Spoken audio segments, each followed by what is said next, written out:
Hello everyone, and welcome to Star Trek Wolf-Rayet, a Star Trek Adventures 2nd Edition game using the rules by Modiphius Entertainment. My name is ELH the Game Master, and joining me are a lovely group of people, including one Klingon. Kern, you forgot to change your Fuji. Okay. But we'll go through and we'll get that fixed in the course of play. But let's get introduced to everybody. We'll start with Caspian. Caspian, who you playing and anything you want to shout out? I'm Caspian. I'm playing Captain Lance Cannon. Don't really have anything to shout out right now. All right, fair enough. And then next we have Whiskey. Hello, I am Whiskey, also occasionally known as Isabella Electrum in the Discord. I have, I guess, to shout out a couple things. First, Nom Nom. Yeah, it's Nom Nom. For our profile pictures, they're gorgeous. And for the intro that Techno made, I just have to say, Techno, you're awesome. Huge shout out to you. And I'll save my personal shout outs for episode 2. Fair. Very fair. All right, well, up next is Kern. Kern, who you playing? Anything you want to shout out? I'm playing Commander Kesson, and he's a Zero Knight male, and the rest we shall discover, and nothing to shout out. I forgot to say who I'm playing. I'm very professional. It's fine. Chat can read. Chat can read what's on screen, but she's playing Captain Meridian. It's right there. I'm a snake, chat. I'm a snack. Very big snack. But last but not least, we have Food Cube. Food Cube, who are you playing and anything you want to shout out? Sorry, my head went blank. I'm Food Cube. I will be playing Lieutenant Mitrilan, or for short, Lieutenant Mitz. Your charismatic and most definitely trustworthy Romulan helmsman. I do art. That is all. Thank you. All right, cool. Very nice. And as Whiskey has already teased, Techno did an amazing job on an intro. Why don't we see what that looks like?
And welcome back. And that was, again, the intro by Techno Nerd.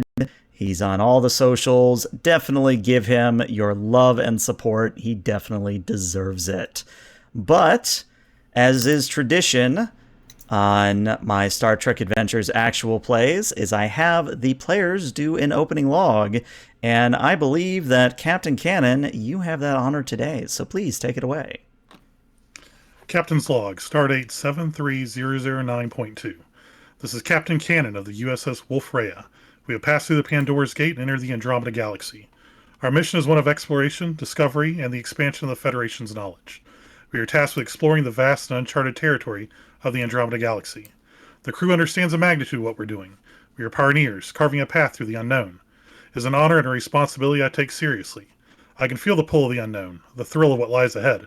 But there's a part of me, too, that wonders about what we may encounter on the other side. Who knows what kinds of civilizations, anomalies, or challenges we may face. I trust in my crew, I trust in Wolf-Rayet, but the unknown is always a little unsettling. Captain Cannon out. Very nice. And you may have one momentum for that opening log. So where we begin is the Wolf-Rayet, the Protostar class, literally the same ship. Well, not literally the same ship, but the same ship class as we see in Star Trek Prodigy. Awesome series, by the way. If you haven't watched it, highly recommend. But as you all sort of pan down with the camera to see the bridge of the Protostar class, it is, of course, an open floor plan where there's about 2 or 3 tiers of different consoles and other seats. And then, of course, you have the captain's chair center stage. And right now, Captain Cannon, you are having an interesting discussion with Captain Meridian about something or another, but I'm going to let you all describe that as we start the scene. The only thing I would ask is that you introduce your character, what they look like, and anything like that for our audio listeners who don't have the ability to look at a screen to just see, oh, their token looks like that. Well, I'll go first. Captain Cannon's about 6'4" tall. He'd be a little intimidating if it wasn't the jovial nature he already is. And right now, he's sitting down in his captain's chair, pinching the bridge of his nose, listening to his chief engineer go on and on about why they haven't used a proto drive yet. Yes. I am playing Captain Meridian, the chief engineer of Wolf-Rayet. And Captain Meridian is a snake girl with a standing height of about 10 feet tall, and there's like 30 feet of tail on her. So she could be a bit imposing. But right now, she's just like gesturing at a diagram that she's holding. And she's like, okay, listen. We should be using the Proto-Warp drive as much as we can because it's just time efficient. The more time we save being at warp, the more time we could spend exploring and completing our mission. Also, have you seen what it looks like when we do it? It's the most beautiful thing I've ever seen in my life. We should be using it all the time. Meridian, you keep forgetting that every time we use it, it lights up a beacon to everyone. I mean, yeah. And we have to get far enough away from the Pandora's gate so they can't follow us back to the Milky Way if things go bad here. So please, let's get far enough away, and then you can light this up. Okay, fair enough. That makes sense, but I also attest that once we get far enough away, we should be using it all the time, because if something finds us, oh well, we have the ablative hull armor generator. We'll be fine. I know we'll be fine, but I kind of also like to look around at a couple of things instead of just blowing past them at Proto-Warp.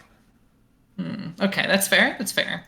But I still think we should make sure we use it enough. She just like vaguely strokes part of the ship. The ship is so beautiful, it would be a shame not to use her properly. At that point, we sort of pan just slightly to the left, where we see Commander Keshin and Lieutenant Mitz. So if you two could describe your characters for us.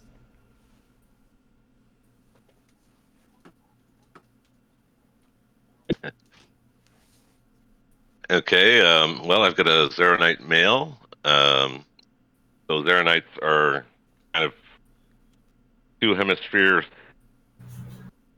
kind of head, where his brain is kind of armored as well. Mm-hmm. And he's wearing a mask over his nose, mouth, and he's got part of the mask is the goggles that goes over the eyes, and there's 2 tubes that are going in towards where his mouth would be, and it's connected to a tank in his back. And he's about 5'10", and everything else really makes him look more like a normal humanoid, but those are basically what makes him look different. Mm-hmm. And he's the chief of security, and I think that pretty much gives it. Oh, he's wearing a command uniform. Mm-hmm. And that's it from that point of view. Visually speaking. All right. He speaks with a kind of like a tonal voice because of the mask. So sometimes it makes it hard for people to understand. So. Okay. Cool. Love little details like that. And then Cube, what's Lieutenant Mitz got going on? Lieutenant Mitz, the Romulan pilot, has, I feel like, the most notable parts of her appearance is obviously the ears and the ridges on her head, and the black hair with white streaks. She has a grin that never leaves her face, mostly because she's thinking whatever menacing or perhaps annoying thing she could do to the crew at this moment. All right. And as the captain and captain are having their discussion, I'm curious because you two kind of sit next to each other in some degree, where Keshin is probably on the left side of the bridge, Mitz, you're on the right side of the bridge, and you just hear this exchange going on behind you. And I'm curious what your two characters think of this exchange. Psst, Commander. Psst, Commander. Yeah, Lieutenant? What do you think of our two captains? It'd be an interesting ride. Certainly.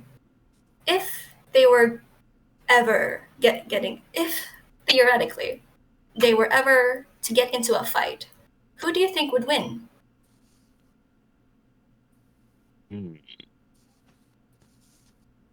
I'll reserve judgment on that until later. Oh, come on. It's a fun discussion. True. I'll have to think about it. That's not something I had actually thought of. So All right. I'll give me a couple of days. I'll get back to you. Oh, that's no fun, Commander. Well, all good things come to those who wait. True. True. All right. It's about then that you get a little ping on your console, Mitz, that you are finally a good distance away from Pandora's Gate. You have been given the green light and safe passage to use the proto-drive. And at this moment, I look to the captains. Well, Captain, do you both have a line before we go into war? Light it up. I concur. Light her up. All right. By your command. Very first roll of the campaign. No pressure. I need you to give me a control and a con cube, and the ship will assist with an engines con. Whiskey, if you could grab the ship for us. Of course, it's already And open. as you all are doing your roll, let me explain to the people at home what I'm asking here. So when I ask for something like engines and con or a control and a con, what we're doing is we're adding two attributes on our character sheets together to create a target number. So for example, on the Wolf-Rayet, we're looking at taking engines, which is a 13, and a con of 5 to create a target number of 18 or lower. And our goal is to roll a certain number of successes on our die using the dice pool we have created. So, for example, when I say it's a difficulty of 2, as my players have just demonstrated, you see 2 successes there. So, for those of you keeping track at home, all you really need to pay attention to is when I say the difficulty, when I say the complication range, and what the end success amount is. Now, I'll explain complications when we get to it, but that's the basics you need to know right off the bat. But the good news is, Mitz, you are able not only to get the ship into preparatory warp, but you also are able to engage the proto-drive. Now, if you have never watched Prodigy or you haven't watched the intro or you're listening to this on audio, basically what this means for the Protostar class is the 2 wing nacelles start to lower to the back and a third nacelle emerges from the spike that follows the saucer section, and a literal best thing I can think to describe it as this giant BFG size thruster that catapults this ship faster than any other ship the Federation has to offer. And for the most part, it's smooth sailing. You all are traveling at ludicrous speeds, and you are doing so in style. But what ends up happening is you eventually drop out of Proto Drive, because otherwise you'll overshoot the galaxy. But you drop out of Proto Drive into what is essentially a debris field. And immediately the ship goes to red alert, the shields pop up, the deflector starts bouncing around, the bits of debris that would have hit you. Mitts, I imagine you kind of duck and bob the ship as you kind of screech to a halt in space.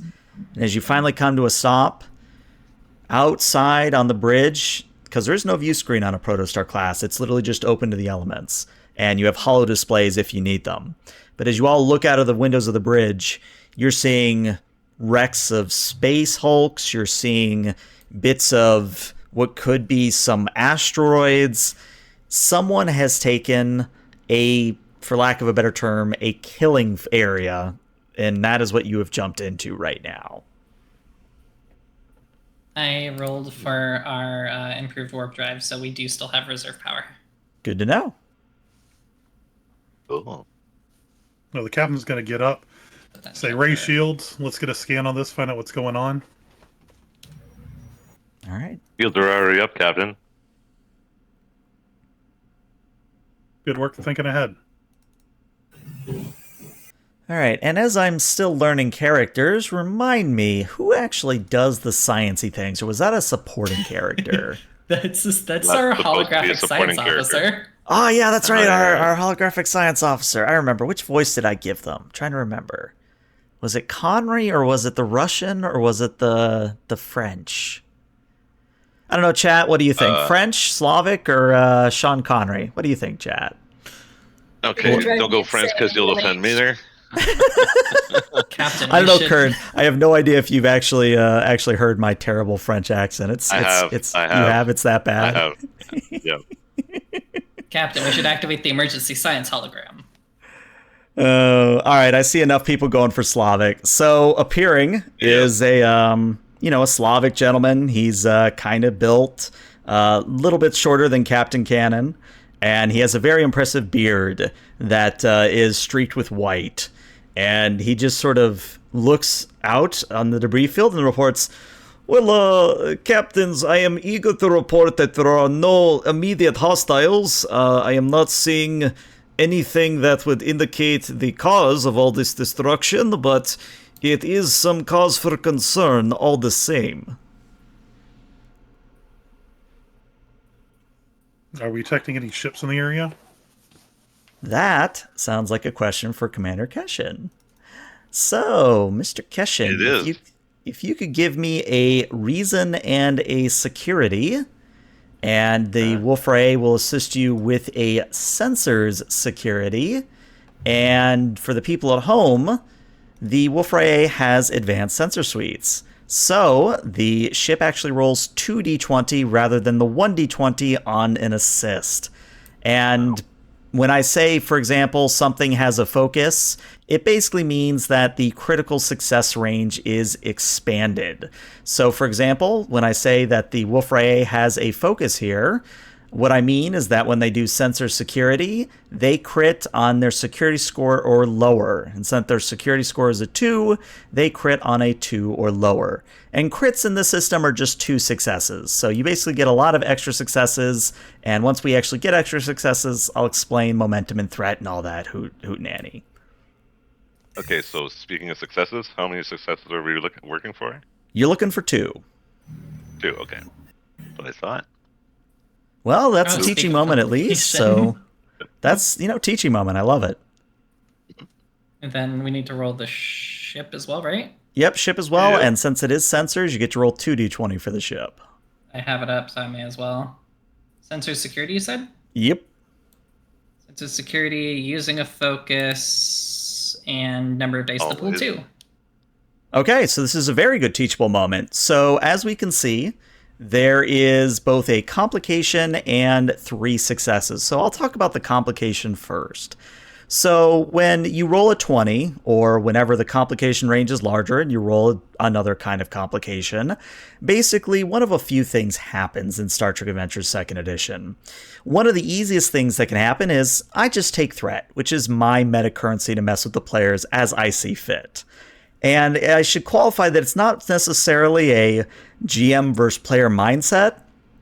My job with the threat is to make the players' lives interesting.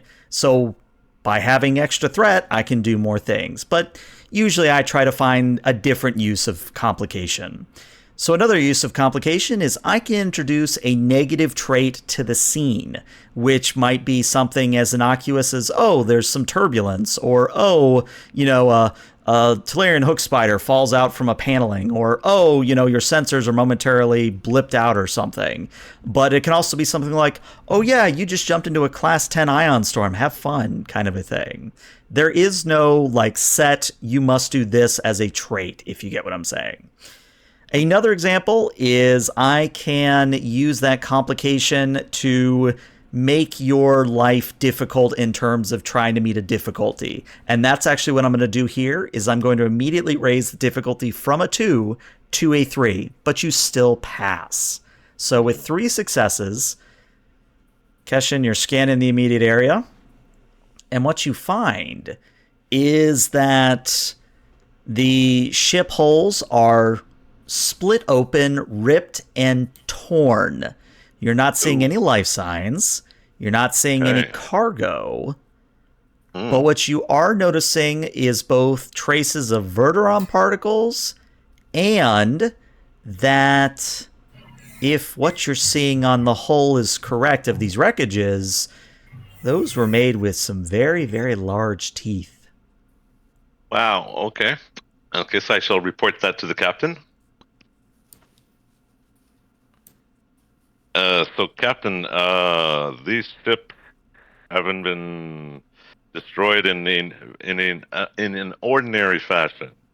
They've been torn apart, and bitten into pieces by, I would imagine, a very large creature. I'm sorry, I must have misheard you there. Did you say they were bitten open? It would appear so. So something external to these ships decided it wanted to take a bite, and apparently liked it enough to do that to the rest of these. Mm-hmm. Must be tasty. And we're still not detecting any life signs, correct? No life signs on the sensor, sir. I don't like this.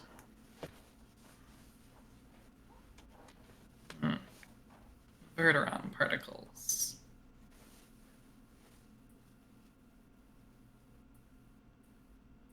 Let's back us away a little bit out of this debris field. Right? That would be Mitz. Mm-hmm. So, Mitz, since you are pretty much dodging bits of debris and all that, if you could give me a control and a con for you, the Wolf-Rayet will assist you with an engines con once again. And since this is technically difficult terrain, I will need to have you spend at least 1 momentum just to move through the difficult terrain, but the difficulty is a 2. Okay, and as you're doing that, I'll explain momentum. I have the ship up. I'm gonna as a character put the weapons on standby. Okay, weapons are on standby. Has been noted. But yeah, real quick, as you're all pushing buttons here, to explain for the people at home, meta currency is basically something that the players get in addition to me. Anytime they get more successes than is required, they get the momentum meta currency, and they can spend that momentum in a very large amount of ways. And the good news is that you can store up to 6 momentum at a time. And if you ever have more than 6 momentum, it's a spend it immediately or you lose it kind of a situation. So you're always kind of incentivized to use your momentum here. But it already looks like the Wolf-Rayet has gotten you 1 success. So, Mitz, I just need to see 1 more.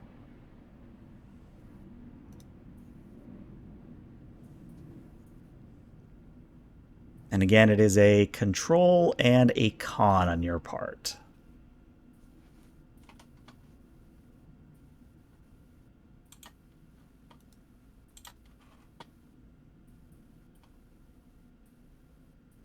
Well, did we lose Cube? We might have lost Cube. Mm. Cube! See? Suddenly distracted by all the buttons. Oh, Yeah, there she goes. Yep. All right, we'll give her a moment to come back. time to RP amongst ourselves. Mm-hmm. So, Captain, are you familiar with Verteron particles? I can't say I am. Ah, yes. There she is. Oh, well, there you go. Well, I guess I can prepare some reading materials for you if you would like. Lieutenant Nice Mitz. refresher course. I apologize Go for that momentary mental No, pause. No, you're good. problem. You were thinking of the Romulan ale. Just go back and reverse slowly. Yeah, how much cut out there before you got kicked?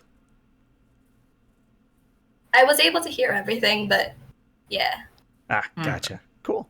Cool. Yeah, just control and con, and I need to see just one success, and you're good to go. All right, you're still getting back in Foundry. That's right. Tech issues, of course, they happen during stream 1, because of course they do. Is it really a stream if there's not some scuff? Yeah, it's better that they happen now, though, too. Yeah, you know. Yeah. Can we technically have Romulan ale aboard this ship, since we're not in the Alpha Quadrant? I definitely snuck some in. Ah, well, I want to share some later. If the captain doesn't see it, the captain doesn't know. I'm the cool captain. I want to see it.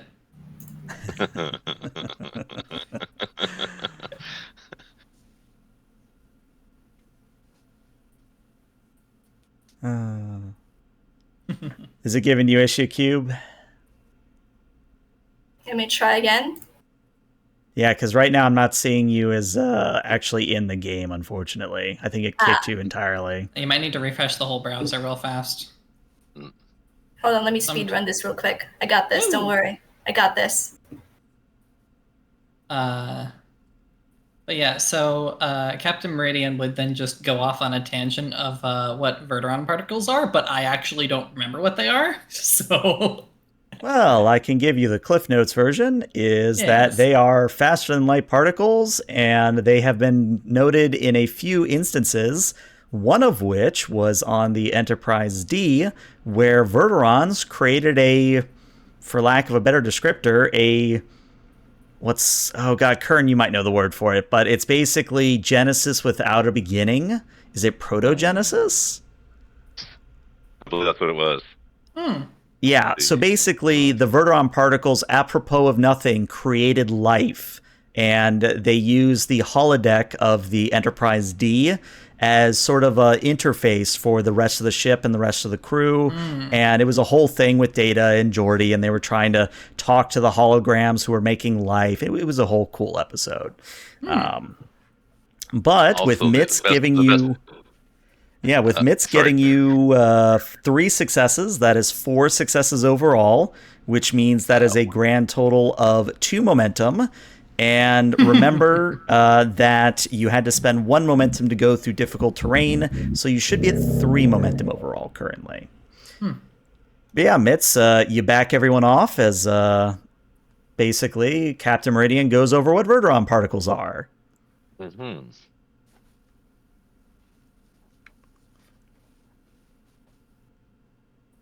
You said who? As Meridian. Yeah. As Meridian, that's what I thought. Yep.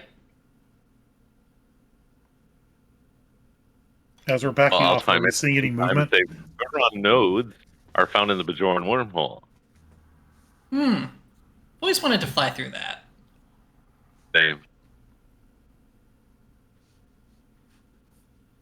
As we're backing up, do we see any movement in the debris fields? That might be something out there. Am I detecting anything on sensors?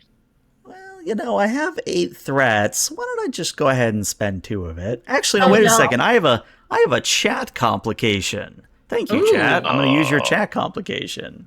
Oh, fine. So one thing for anybody watching at home is since I stream this game, I try to let the viewers basically throw momentum and threat at everybody in the game. It is a cooldown, so they can't spam it. But let's just say that my viewer base loves messing with the players. And it's all in good fun because, again, it's a collaborative storytelling experience. It's not game master versus player.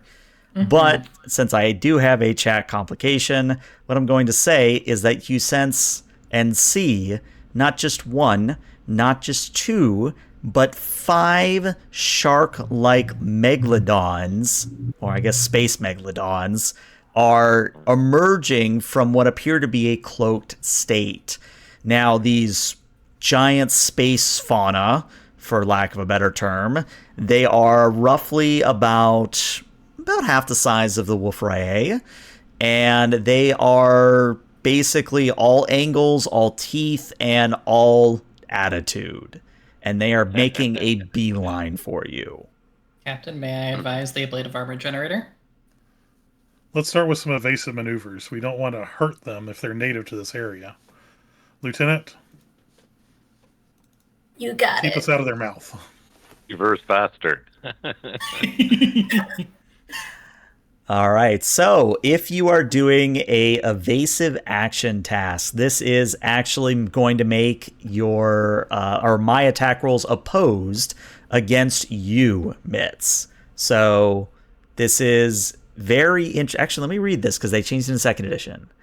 When you maneuver the ship in a quick, unpredictable way to foil enemy targeting, if you take this action, then until your next turn, all attacks against your ship become opposed tasks, posed using your daring con assisted by the ship's structure con.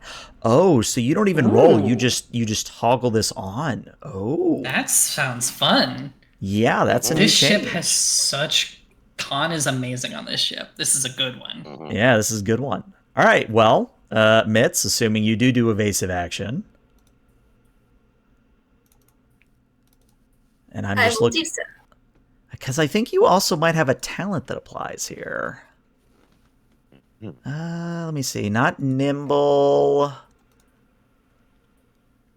Aha! You have navigator. I knew there was something you had. So your navigator allows you to ignore a complication if you roll any by spending 1 momentum. Is it just them or if the ship rolls one also? I read. believe it is just Mitz that can re-roll Okay. the or ignore the complication. Actually, let me look at that a bit more. When you attempt, yeah, the way I would read it is if Mitz rolls the complication, Mitz can ignore it for the momentum spend. Okay.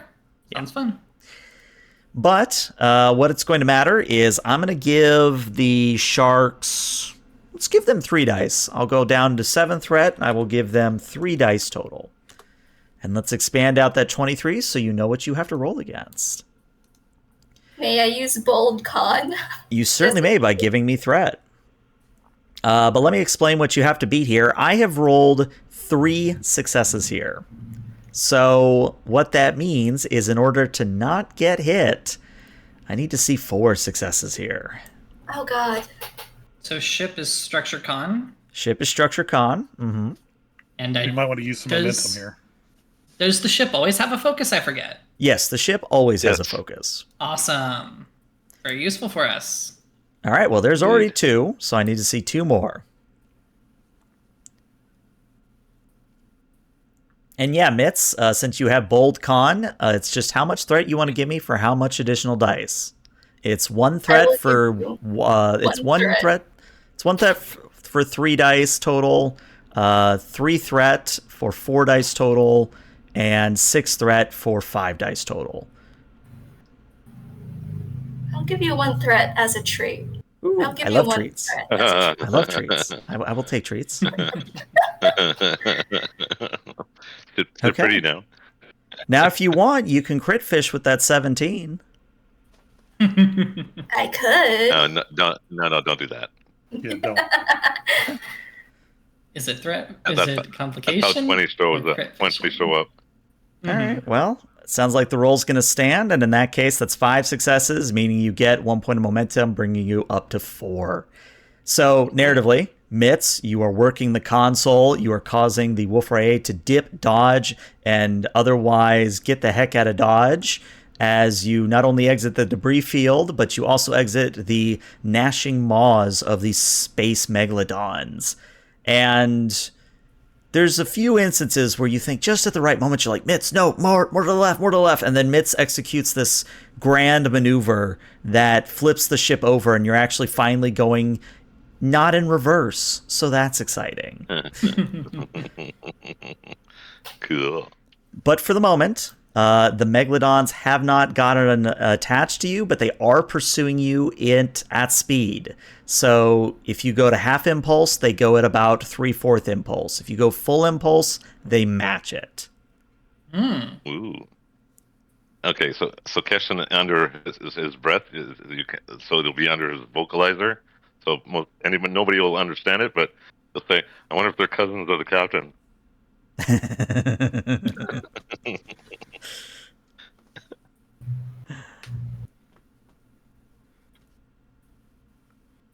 I would say increase to warp 1. Let's see if we can give us some distance between them.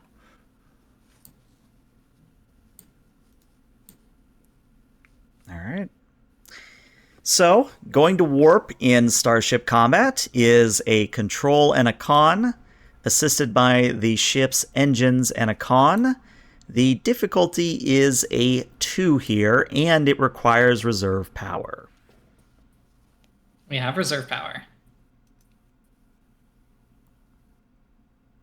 Reserve power, good. Mm-hmm. I can But also just... I was going to spend threat, but then Mitz beat me to it. So, or no, that is, you both beat me to it, so it's fine. So yeah, you get another momentum, bringing you up to 5. And yeah, you jump to warp 1. And for a moment, you're like, all right, we got away from the space sharks. And then, Keshin, your sensors start bleeping. Yep. And we sort of see a camera pan back behind the Wolf-Rayet, where we see the space sharks pursuing at warp 2. Whoa. Trying to overtake. Mm-hmm. Oh. Captain, they're still following, and they're trying to overtake us. We still have reserve power, Captain. We could shoot them. Not that I'm suggesting that we shoot them. Maybe we need to scare them off. Commander, fire a warning shot. See if that disperses them. Okay, fire across their bow. Yes, sir. All right. And for the fire the weapons action, it's pretty simple. It's a control security, assisted by the ship's sensor security, weapons security. And I'm assuming you are firing phasers? Yes. Okay, then it is a difficulty of 2.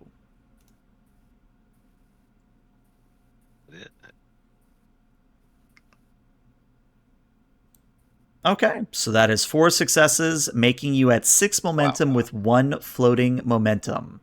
Now, as a reminder, and a teaching moment here, is you at any time can, if you've got the momentum for it, you can spend 2 momentum immediately to create a trait in the scene. And trait is basically a positive condition that can affect future rolls. So, for example, let's say, for example, you spend 2 momentum to create the trait of, how do I want to say this? A bloody nose. We'll call it a bloody nose, where Actually, can I interject for a sec? I'll say electrifying the hull. Electrifying the hull. Okay. So what that's going to do is it will actually make it so the creatures have a +1 difficulty to attack you because they don't like the electrified hull. Electrifying the polarized hull plating. I like it. Mm-hmm. And I will add that in Foundry. Electrified hull plating. And create resource. And for those of you who can actually see Foundry, it is top left above everything else, and that's where traits are going to show up for you. Ah, there we are. Okay. See it. But yeah, with that, you fire a warning shot, Keshin, and the creatures, there's 5 of them. I'm going to say 3 of them back off, but 2 of them are going to continue their pursuit and are going to attempt to nom you once more. So let's see. They're already at a difficulty of +1. I've got threat. I'll give them 4 dice as a treat. As a treat.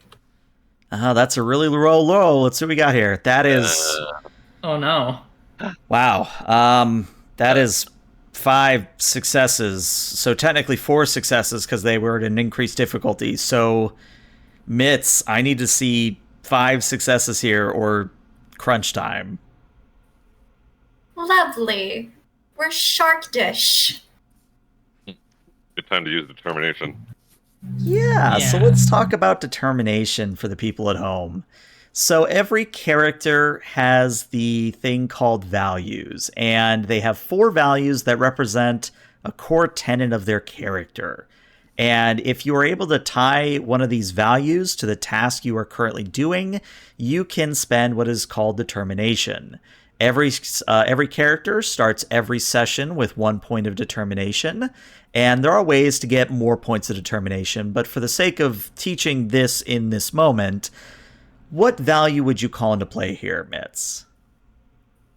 A life without risk is no life at all. Wonderful. So what they will do is when they roll their dice, they will check using determination value.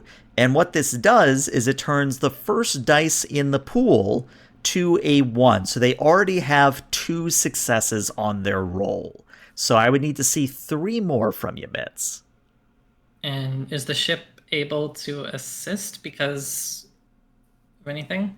Yes, the ship is still assisting with Structure Con. Structure con. Okay. May I use Bold Con once again? You certainly may abuse the heck out of it. I will give you 1 threat. I One will take the threat as a treat. Oh, no help from the ship. You might want to spend some momentum as well as that threat. I will also eat the momentum. Okay, how many dice total you want to roll? 4. Okay, so you'll drop down to 3 momentum. Mitz, don't let it eat that third nacelle. It's very, very time consuming to fix. We are very tasty, Captain. We as in the ship or we as in your kind? Oh, shit. Or both. Good thing she rolled bold. Yeah, good thing you rolled bold, so you can re-roll that 20. Or she can just simply ignore it because she's already got her 5 successes. That too. Okay, there you go. Yeah, so no down complication. We'll take it. Mhm. So, Mitz, you were able to once again, in the warp tunnel, in the warp bubble, avoid the space megalodons. And it is at this point that the space megalodons finally give up, drop out of warp, and return to their killing field.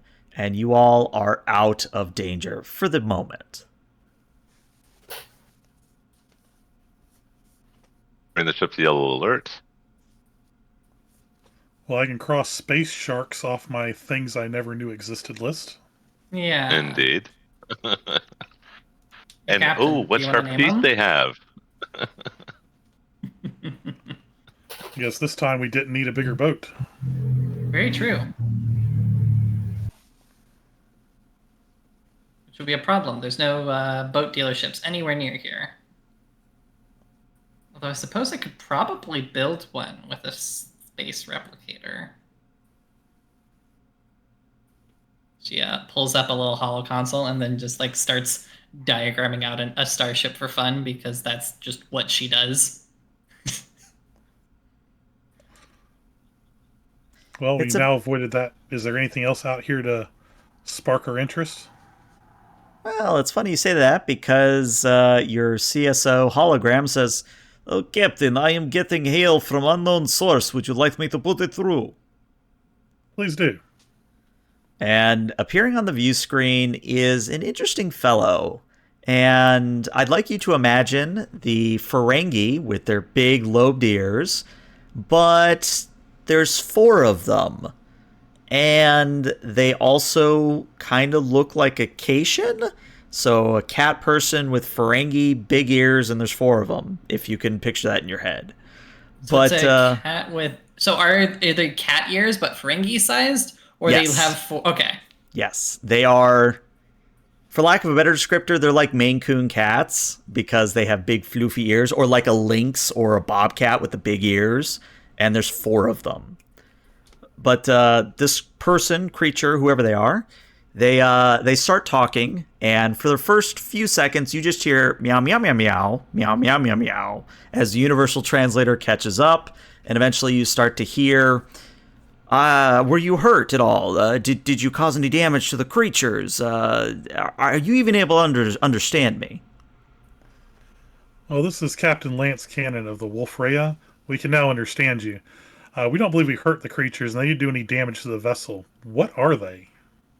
Oh, good. I was worried that they might have damaged something. Well, my name is Tom, Tom, and those are, for lack of a better descriptor, the, how to say this?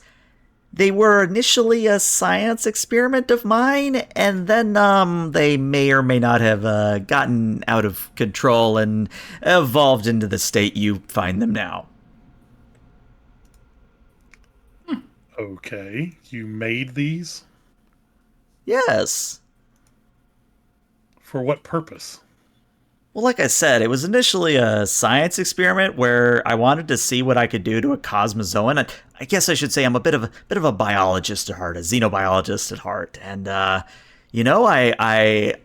cosmozoans, when I first, and she's tripping over her words, she's trying to put it in, for lack of a better descriptor, she's very excited and she just doesn't know how to say what she wants to say. But eventually she says, all right, sorry, let me try this again.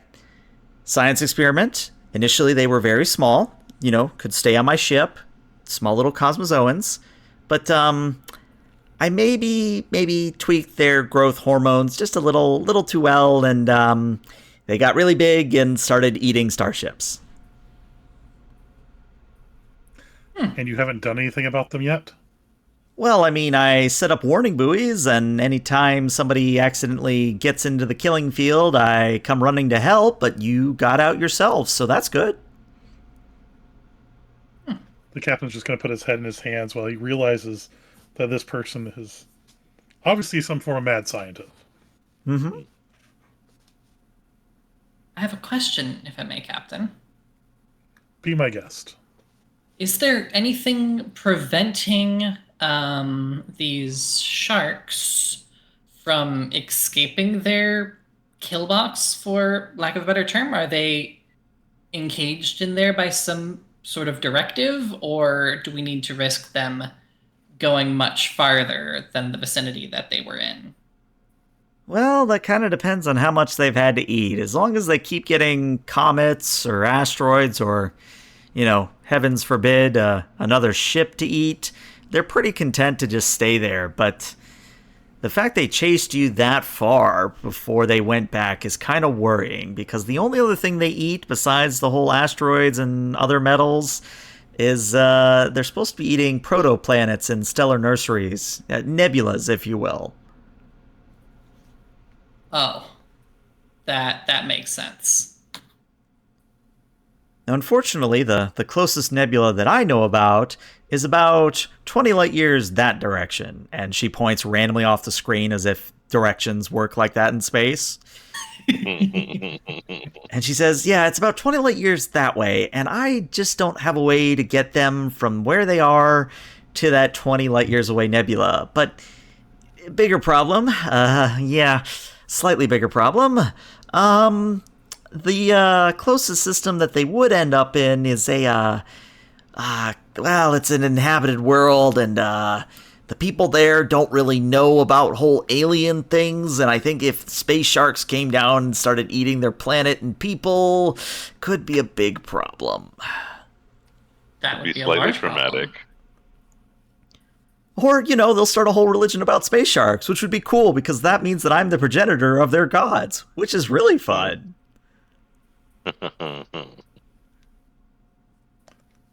Can I get a lock on where their communications are coming from? Yes, in fact, you are easily able to detect that. I assume you would have dropped out of warp at this point, now that you're, in safe zone. In the clear. Yeah. But the source is a ship that is approaching you at half impulse. It is roughly shaped like a trapezoid, and it is prismatic, where it is shifting in colors mostly between the reds and the blues, but it is a ship design you have never seen before. Start taking notes, sensor-wise. It's a gorgeous ship. Oh, thank you. I built it myself. I want to compare notes later. I build starships myself too. She smiles. Ah, so you made the ship you're on now, then? I mean, I could, but I didn't make this one. I know how to, though. Ah, well, as the saying goes, I think knowing is half the battle. Indeed. Well, what do you think we should do? I mean, I've got a few ideas of pushing them away with Verteron waves. Got a few ideas of luring them away with some wrecks, maybe a few comets. But I'm out of my depth here. You know, I'm a biologist, not a tactician. If we get them to the stellar nursery, are they going to continue to be a threat? Or is that a place where they can live peacefully? Well, I mean, unless they evolve even further and grow even larger, I mean, there should be enough stellar gas and rock and other material in that nursery to last them millennia. Well, they do seem to like chasing us. Crew, any suggestions? I do have one, but I'm wondering if anyone else has a better idea.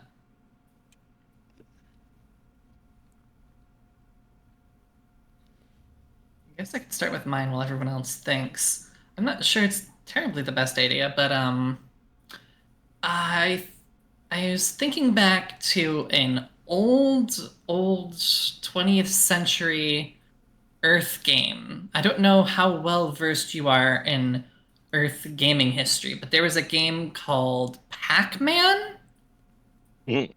And you were playing this creature that likes to eat, and you got to collect these evenly spaced distanced orbs.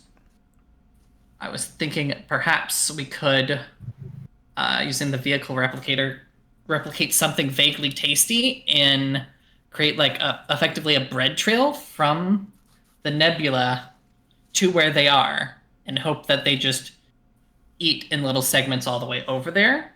But I'm hoping somebody has a better idea, because I think my idea is rather stupid. Well, we could do the same idea, but a little more less wasteful, I guess. That's what is I'm stupid. to attach, let's say, something tasty for them at the end of a tractor beam, and we can just follow the leader kind of thing. You want to play idea. fetch? Or bait and tackle. Yeah. Well, if you don't mind me saying so, I do quite actually like Pac-Man idea, because it is funny image in my head. Because if you not know, the person I was built, that my personality matrix was based on, actually invented the game Tetris and invented another game called and he just goes on about video game history that I'm not going to bore anyone with. Computer mute. Ooh, I like him. I like you. Thank you. You're welcome. But Tom, hearing all of this, goes, you know what? I don't know what this Pac-Man is. It sounds like a crazy thing, but listen, whatever I can do to help. Because I really, really don't want to have to explain to my people why I killed a pre-warp civilization. Would look very bad on my report. Tom, is there anything that they will chase after? Like anything they like more than just random starships? If you've got polonium. If you have tungsten's another good one. Oh, you know what they really go for? Rubidium. They love rubidium. Captain Meridian, can we replicate that in sufficient quantities to Pac-Man them, as you said, to the stellar nursery? We probably can if we can figure out how to fine-tune the exact minimum amount that they find tasty. Well, I can send you the data I have, and you can look it over. Yes. Could you also send over the schematics that you have from when you built them? So we could see if maybe we could spot something about the way they're designed that could be useful. Okay, yeah, I'll send it over. Here you go. And any recent you. scans you've done of their growth cycles, we want to make sure that taking to the stellar nursery isn't going to cause a larger problem later on. I really don't want to encounter these things when they're as large as my ship. Yeah. Oh, don't worry. Megalodons. It'll take them millennia to grow to this size to threaten a large starship like yours. I mean, they would have just bitten off a piece of your hull. It's fine. It's fine. And Tom is just babbling as Tom is wont to do. But for everybody who now has data in front of them, I am either going to need a insight and engineering from Meridian, or we have to roll for our chief science officer for him to do an insight science. And actually looking at Meridian, I think you want to be the one doing this. Absolutely. What kind of roll are we looking at here? Definitely an insight engineering. Yep. Probably in relation to subspace mechanics here, and I'll explain why if you pass. Okay. Sounds good. Difficulty of 3. Okay, so I have a focus. Subspace mechanics, difficulty 3. Okay. As a reminder, you have bold engineering, which means if you give me treat, you can reroll. I will give you a treat. Yay! And that treat also brings me up to 3 dice, doesn't it? Yep. And then how many more momentum is it for a 4th die? It would be 2 extra more momentum or 2 extra threat. How about 1 momentum, 1 more threat? Sure. All right, so we'll bring it up to 4 dice in the pool. We have so I have focus, not going to use a determination value right now, and let's roll it. Well, you have bold engineering, so reroll that 20. Reroll results 1, and I still have my focus. Boom! Turn it into a crit. Very nice. So with 4 Nice. successes, you get that momentum right back, bringing you up to 3. So Meridian, it's kind of funny that you had somebody in security covertly scanning the Tom ship this entire time. I definitely did, because I want to make something pretty like that. No, like, I think everybody messaged me at once, like, I'm covertly scanning that vessel, and I'm like, all right, I get it. My girl was definitely wanting to also. No, like, everybody basically messaged me saying I'm covertly scanning. So it was like, all right. So all of you at the same time realize you're all scanning at the same time and just have that look where you're like, oh, hi.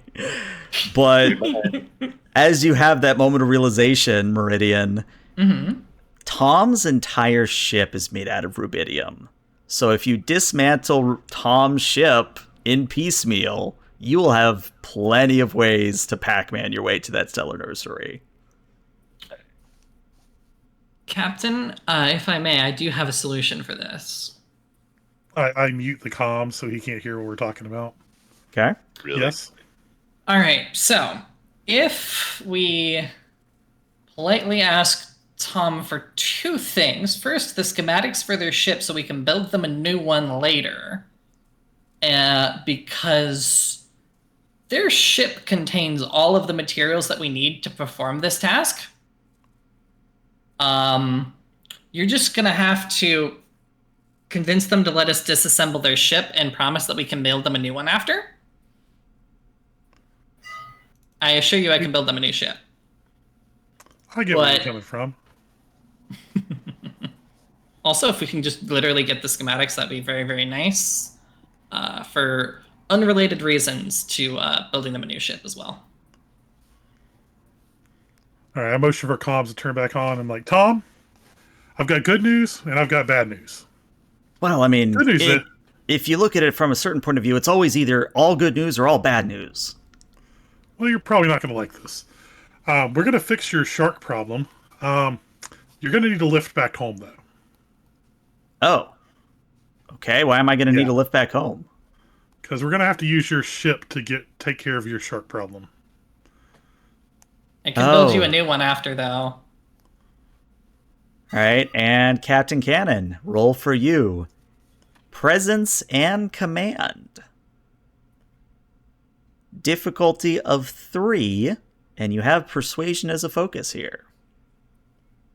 And you have Cautious Command, which means if you spend at least 1 point of momentum, you can reroll 1 die. I think I will spend 1 point of momentum. Okay, that'll bring you up to 3 dice in your pool. And let's see what happens. All right. So you can reroll that 18.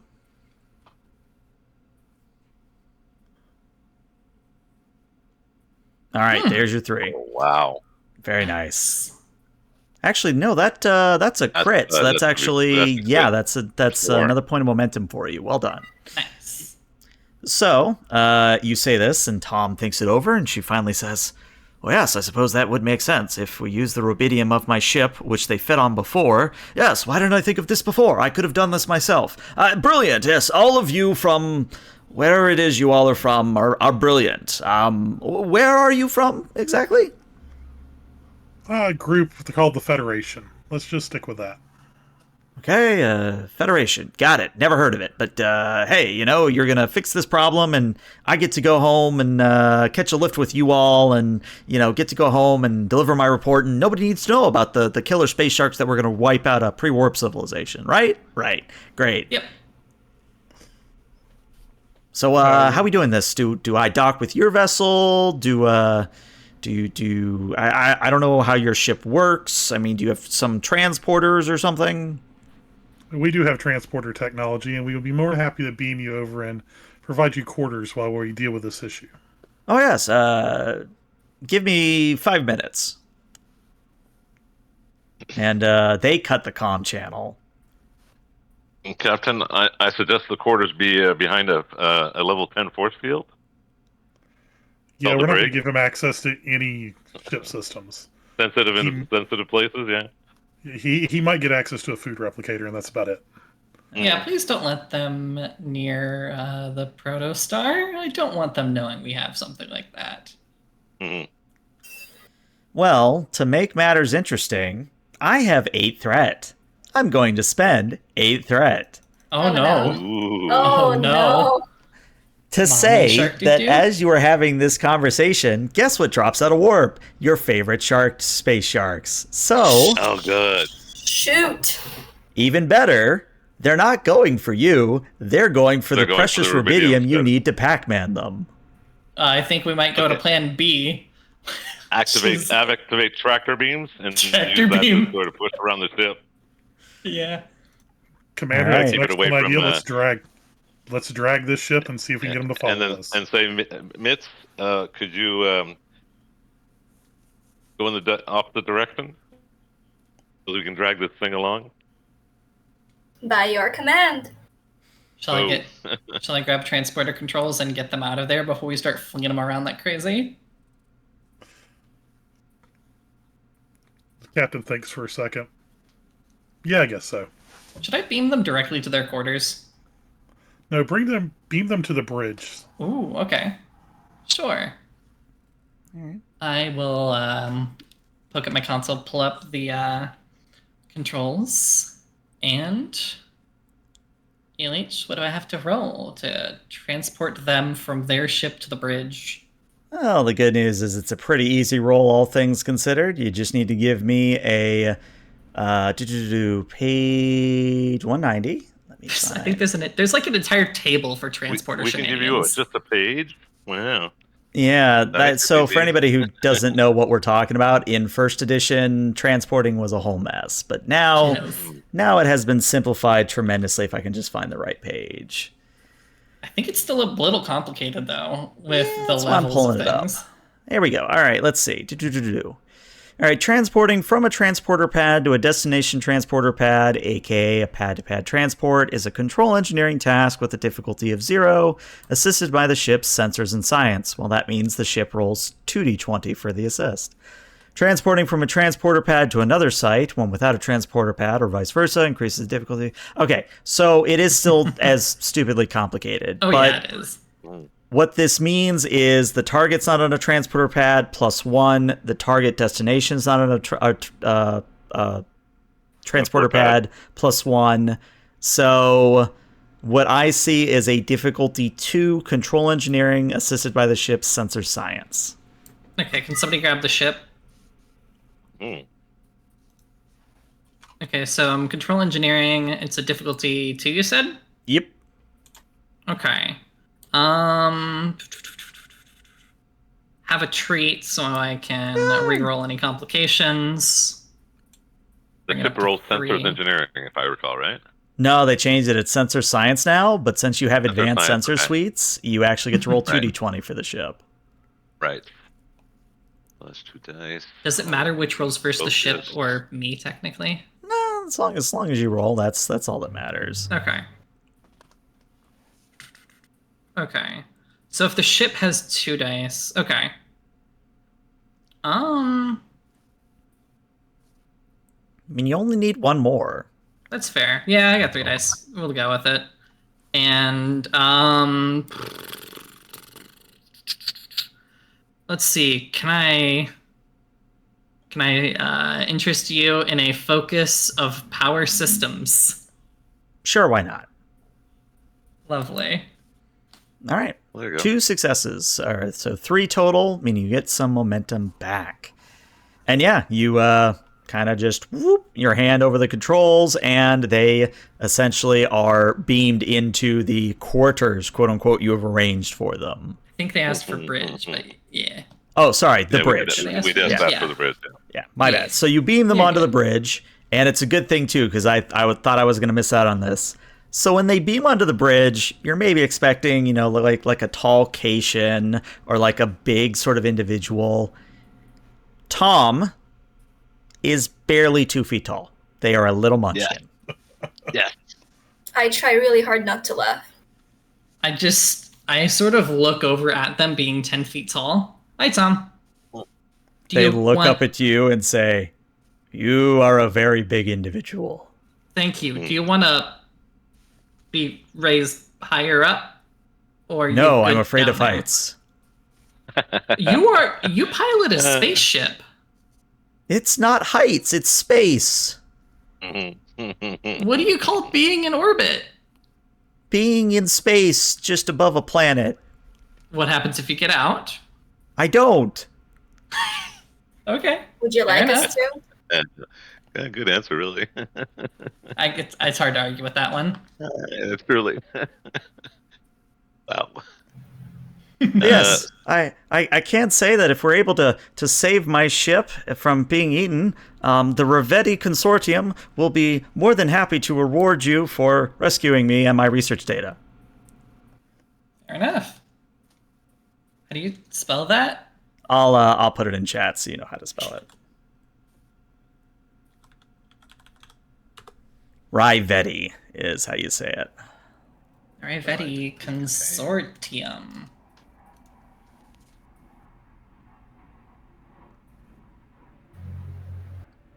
Mitz, did you have a cat growing up? Catch. Yeah, cat. Cat. Or something. Okay, it's like an earth animal like thing, and you can dangle something on a cat. stick in front of it. Yeah, a cat, and it will like chase after it.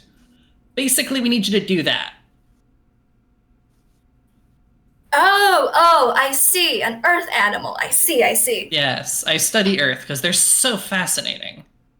You know, she is Romulan. I don't know.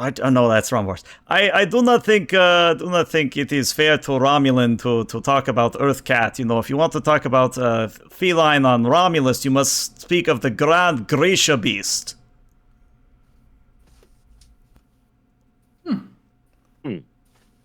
That's fair. In fact, I believe there is saying that if you catch a Gracia Beast by its toe and you count to 9, and he goes off on a long monologue until someone shuts him up. Yeah. Mute. CSO. Listen, is he really a CSO if he doesn't pontificate until someone tells him to shut up? I will tackle him. Eventually. I think it'll hurt you more than it hurts him. Yeah. Okay, somebody make the science officer solid so I can tackle them. All right, so this is how this task is going to work, and we are being loosey-goosey with the rules, but that's the beauty of this system, is you can be loosey-goosey and still have compelling roles and role play. So the tractor beam itself is a control security assisted by the ship's structure security, and it starts at a difficulty of 2.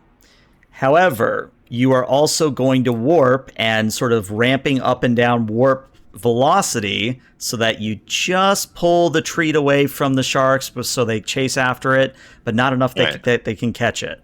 So, and not too far away so that they lose interest. Correct. So what I will say is Mitz and Keshin, because Tractor Beam is a tactical action, you get to decide who is assisting whom. And to put a finer point on it, Keshin, if you take the main role, it's control security for you, the ship rolls structure security. Then Mitz would spend 1 momentum to assist with a control and con on her part. Conversely, if Mitz wants to take the role, it is a control and a con, assisted by the ship's engine's con, at also a difficulty of 2, and then it would be a control security +1 momentum for Keshin to assist. And that +1 momentum is something they introduced in 2nd edition. I totally agree, yeah. Mm-hmm. If it matters, the ship's engine's con is its strongest possible combination. But also, it's, just a singular assist. Is it?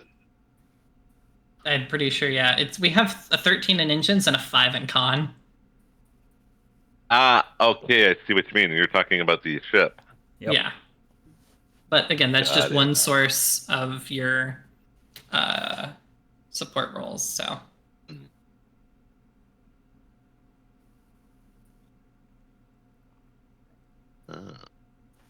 So, Mitch, do you want to take the lead? Yes, I would like to show off in front of the holographic science officer. Oh, okay. Only the science officer? And not the tiny, adorable pet cat that's not a pet? I unfortunately have a type. Is the type holograms? There is saying back on the whole old country that there is point where, and he pontificates about old country, and that's just an inside joke between me and Cube because she's in another game where we used to talk about old country all the time. Well, I'm going to enter a new command into his programming for the CSO. It's when I say shut up, it's basically mute. Okay, fair enough. Won't have to ask the computer to computer mute CSO here. Just shut up. Nice. All right, Mitz, it is a control con on your part. It is a difficulty of 2. Again, it is engines con for the ship. And then, Keshin, you can spend 1 momentum to assist with a control security. Ship and complication. That's already a complication. That's fine. It's fine. Oh, dearest GM, ELH. Yes. Hi. Oh. May I use bold con? I mean, how much treat do you want to give me? 1. Okay, yeah, all right. I'll take treat. So I'll add 1 momentum so I can assist. Mm-hmm. Chances are you're going to get it right back. That's more than likely. 1 dice. Boom. Yeah, so that is 5 successes. It was a difficulty of 2, so you are actually capped on momentum at 6 right now. That's good with that complication. We're probably going to need it. Well, what I would say is that this is a teaching moment. You can, in certain circumstances, use momentum to buy off a complication. It would be 2 momentum to do so. I'd recommend we do so. We do so, yes. All right. So, here's what happens. Mitz, as soon as Keshin gets a tractor lock on the rubidium ship, you pull it away from the space sharks. They, of course, come scurrying after it. You jump to warp. You take a brief stop in the killing field to get the attention of all the other space sharks. And you realize that this is about a pack of about 20 of the things. So there was a lot more space sharks out there. But you get about 20 of these space megalodons, these cosmozoans, and then you jump back to warp and you get going once more. And for anybody watching, this outside of the ship. It's this comical affair of where the Wolf-Rayet goes for it a little bit, the sharks catch up, and then the Wolf-Rayet goes for it a little bit more, and the sharks catch up. It's funny to me, at least. But eventually, you arrive at the Stellar Nursery. And it's at this point that you disengage the tractor beam, I would assume. And Tom's ship just goes sailing into the nebula, and the space sharks just go beelining after it. Bye-bye, Snaky. I have a question. I have an answer. Would their ship be able to fit inside of our Hangar bay? shuttle bay, hangar bay? No, it's runabout sized, and you definitely can't fit a runabout, unfortunately. Okay. I have a very technically cursed question. Mm-hmm. Do you think I could try and dematerialize the shuttle into our transporter buffer, lock the transporter buffer, and then once we get back to their planet, unlock it and rematerialize their ship? You want to turn it into cargo and do a Scotty. Okay. I mean, I want to try and at least make an attempt to return their ship to them. Interesting. Let's do this. Control engineering. Okay. Sensor science. Again, ship gets to roll 2 because it's sensors. Difficulty of 5. Difficulty of 5. All right. And, teaching moment, I'm going to spend my 2 threat to make your complication range an 18 to 20 on both your dice and the starship dice. Okay. Ooh. Can I interest you in a focus of power systems? Not this time. Okay. Any of the other ones? Let me take a look at your focuses. Let me see. Do you have a determination you could use? Do you have determination you could use? I definitely probably can plan to. It'd be nice to have both the... does a determination value technically get you a focus simultaneously? I don't think it does. No, so the using a value just turns one of your dice into a 1, and 1 is always a crit. Yes. So 2 successes. Yeah. Mm-hmm. I would give you subspace dynamics as a focus, though, because you're Okay. basically messing with subspace to do this. That's fair. Okay, and you said that I have a determination value? Yeah, you just have to tell me what value applies here. All right, I'm gonna go with... Don't forget you also have mission directives you can use Yes. if you don't have an appropriate value. Mm-hmm. I'm gonna go with respect the machine, understand the machine, love the machine. Because I believe that I can make this work. Okay. And Ship assist. Ship Yeah, assist ship- with 2 ship dice. and assists. Yes. I'm gonna give you a So treat, so it- I have my bold engineering. Treat. Yes. How much momentum do you guys think I should eat here? What I would tell you is that this is probably the last roll of the session, so make it count. All right. I want to go up to 5 on my dice. All right. In that case, it would be the 4 momentum and 1 more threat. Go for it. Okay. All right. So we'll max it there. And she goes and hits her buttons and boop, boop, boop, boop. All right. 6 successes, but I could re-roll that complication. Can re-roll. Okay, so there still is a complication from the Wolf-Rayet because of the 18 complication range. Boom. But that is 8 successes. Oh, wow. That is very significant. That is 8 successes. Well done. That was So a difficulty 3. it was a difficulty of 5. Oh, 5. Okay, so that gives us 3. Yep. Yes. And this time you can't buy off the complication.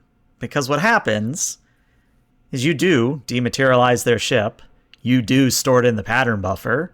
You do put it in a cyclical loop of diagnostics so that it retains the integrity of the pattern. But then you notice that you forgot one tiny little detail. And you look at Tom. You may or may not have just shrunken their ship to Ewok size. Actually, isn't that kind of his size? No, Tom's a little bit bigger than that, unfortunately. Okay. Because again, it was Well. initially runabout size, and now it's like one of those Coffin size. 4-wheel toy things that you get for your kid, and then it has a stupid battery pack and charges for 6 hours, and it never goes It's anywhere. a miniature. Yeah, It's a miniature. yeah. As I process this, I sit there and I go, Oops. well, to be clear, they only asked for the ship to be saved, not for the ship to still function exactly and be the same dimensions. It is technically saved. But Tom, not knowing any of this, says, "Well, Not. well done, everyone. We saved a pre-warp civilization from being eaten by my science experiment. Well done, well done. Now, let me see." And they look at the window. "I believe my system is that star there. No, that one. Can I see a sensor or analysis, maybe, so I can get us to my homeworld?" The captain will pull up a stellar cartography map on the holo screen for him. Ah, yes. Okay, here we go. Let's see. We want a red giant, and then it's to the left of the red giant. Ah, yes. Here we are. This system here, and they point at a specific star. We'll highlight it for him, and Lieutenant, if you could set course. By your command. And as a bit of narrative element, we pull the camera out of the bridge as the Wolf-Rayet angles and then jumps to warp. And then we see a lagging space shark just kind of moseying along after the Wolf-Rayet. Gets about halfway out of the nebula, shakes its head, goes back into the nebula, and that's where we end today's session. Nice. But yeah, what'd you all think? I know, again, this is our first session as a group. We are still learning, each other, the ship, how to roll and all that, but I think that went really well. Yeah, it was awesome. I agree. Yeah, it was great. Awesome. All right, well, YouTube, this is where we say goodbye. Twitch, stick around because we're going to raid somebody, but YouTube, we'll see you later. Bye-bye, YouTube.